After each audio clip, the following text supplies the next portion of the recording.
Hello, and welcome back to US History and Elections. In my previous video, I said I would be waiting to make my first presidential election prediction of the cycle following Joe Biden's dropout of the race in mid-July. We have now seen that Kamala Harris has secured her place as the presumptive Democratic nominee, and in the last few days, she selected Minnesota Governor Tim Walz as her running mate. Now, I will be making more videos into Tim Walz as a candidate and also the current state of the Trump advance campaign. But in this video, I am going to be making my first presidential election prediction. Now, as you can see, I've already filled in the map with all the states that I believe are going to be safe. Now, states such as Ohio are not going to be safe red. Safe red meaning that Trump is going to win it by 15 plus points. And I also think blue states such as Maine at large is not going to be a Kamala Harris plus 15 win, but for all intents and purposes, they are not going to flip either way. They are effectively going to be won by either respective candidate.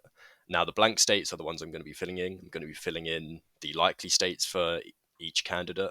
Then I'm going to be going into the lean states. And then the tilt states, there are four of them I have in this prediction, could go either way, but I'm going to give my reasonings why I want to put them two into the Democrats and two into the Republicans at the moment.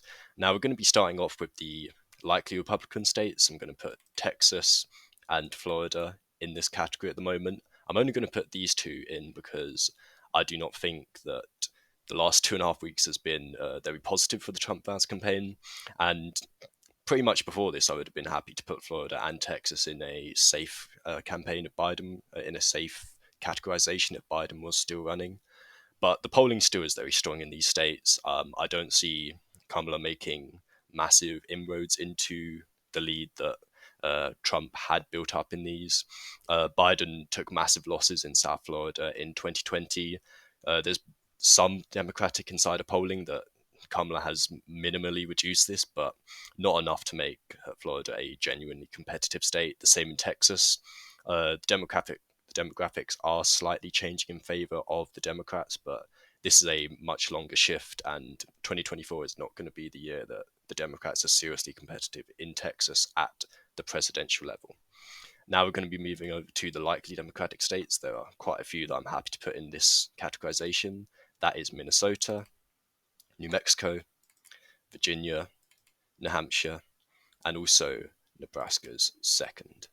Now, New Mexico, New Hampshire, Virginia, and Minnesota have all pretty much been safe Democratic states in the last few elections. Hillary got close to losing a few of them, such as Minnesota and New Hampshire.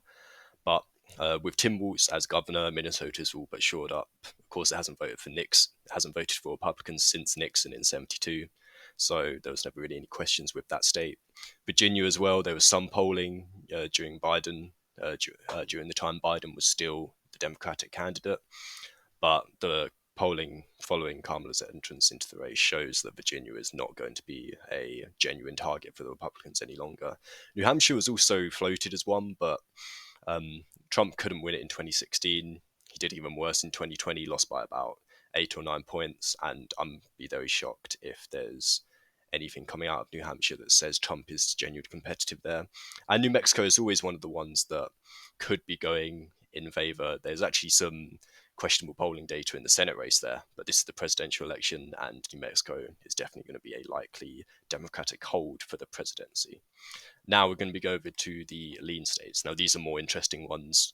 As you can see, we're pretty much in the state of play where all of these states and Maine's second congressional district, all of these are actually in play for both parties, but I'm happy to put some lean characterizations in. Now, at the moment for the Republicans, that is only North Carolina and Maine second. Now, Maine second is a traditionally conservative area.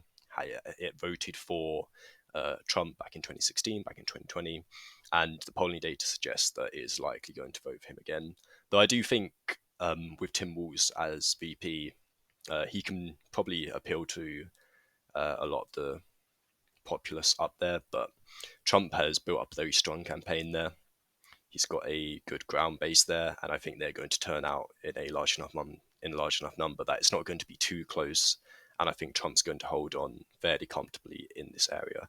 And North Carolina, the polling when Biden was candidate was quite dire for him, even though he earmarked this as the state that he wanted to pick up, that he didn't pick up in 2020 and wanted to pick up in 2024. He had no realistic chance of doing it when he was on the ticket.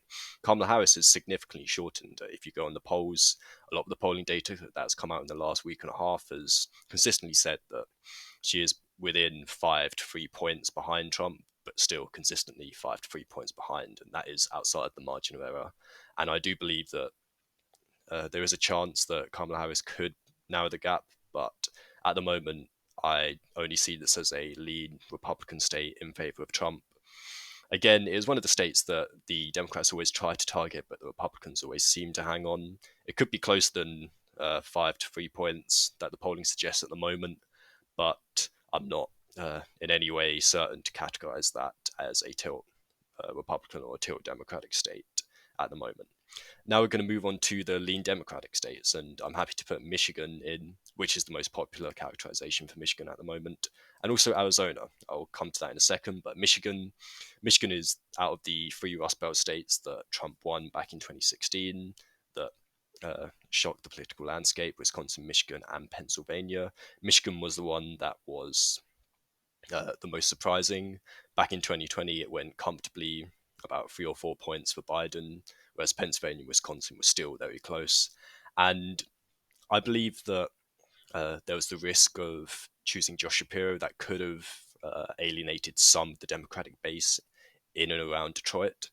I think Tim Walz was quite a safe pick. As I said in my VP candidate, in my VP candidates video, I said Tim Walz was quite a safe pick. And I think that is not going to alienate many Michigan voters. Of course, Kamala Harris has a strong supporter in Gretchen Whitmer there. I think if she focuses enough in Michigan, the polling data suggests that she is starting to eke out a slim but a consistent lead of about 2 to 3 points in the polling.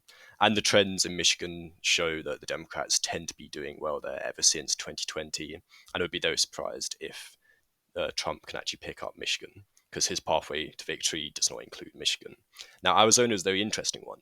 In the VP stakes, there was a lot of talk about Mark Kelly. In the end, I don't think they chose him because that Arizona Senate seat was way too risky to leave up to a special election.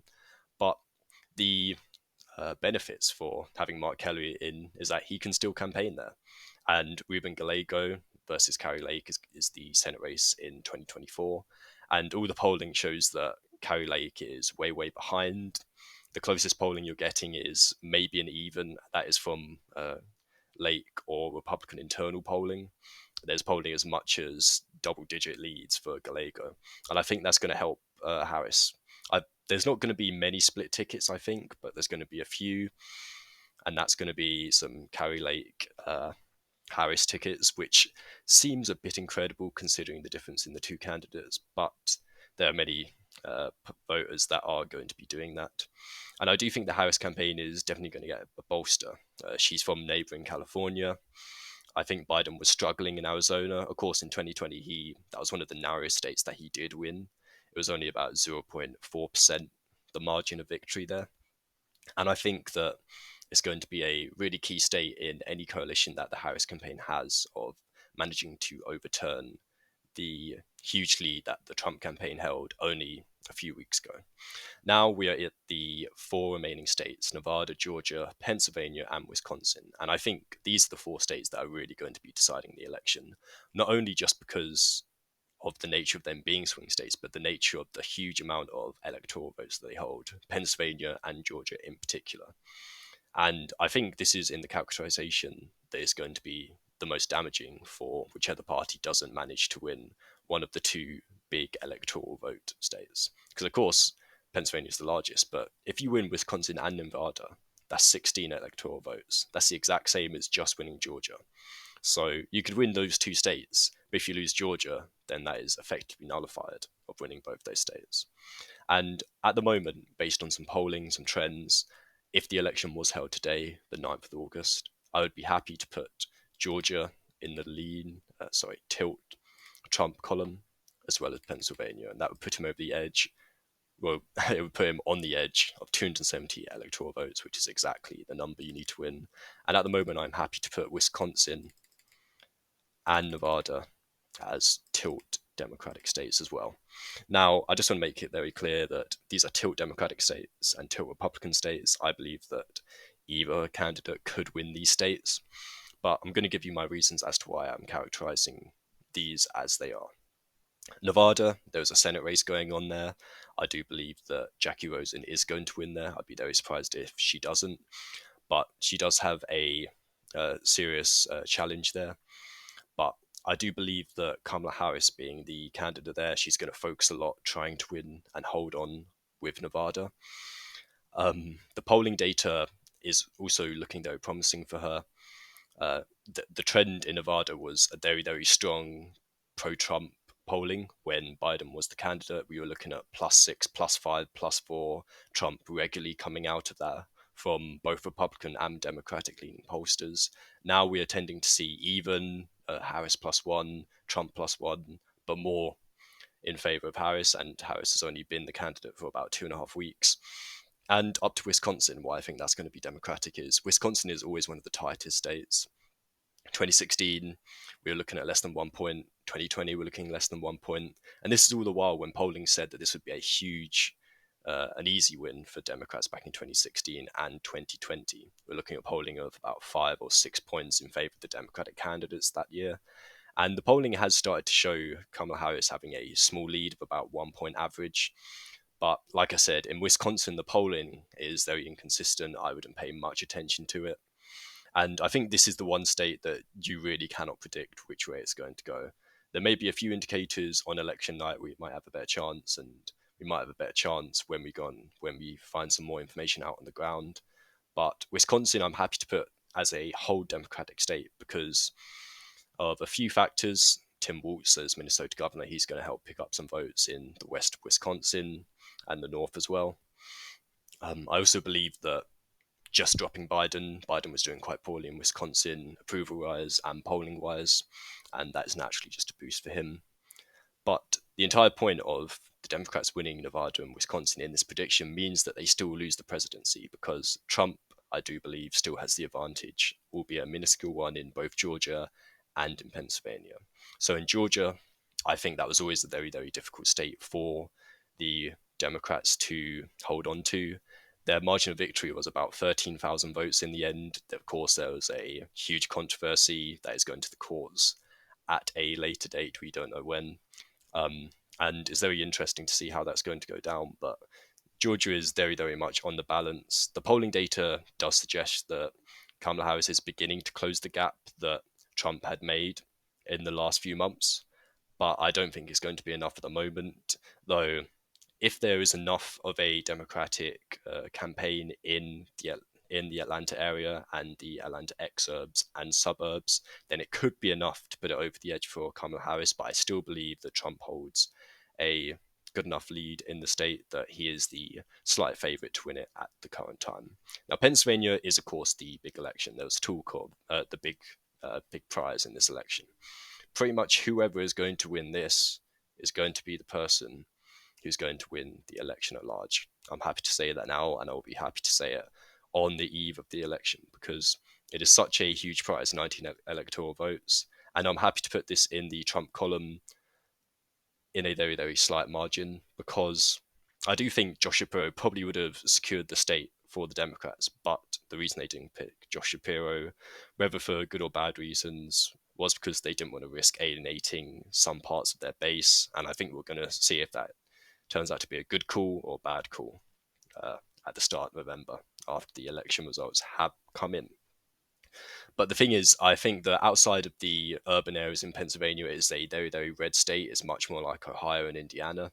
But of course, there's so many urban areas in Pennsylvania that that's pretty much where the election is going to be decided again in the suburbs and the exurbs. And the polling data is pretty much dead even at the moment. Ever since Harris joined the campaign, we're looking at closer to +1 Trump, even, or +1 Harris. There isn't much continuity in which way the race is going. So to look at the polling data now is pretty much too early.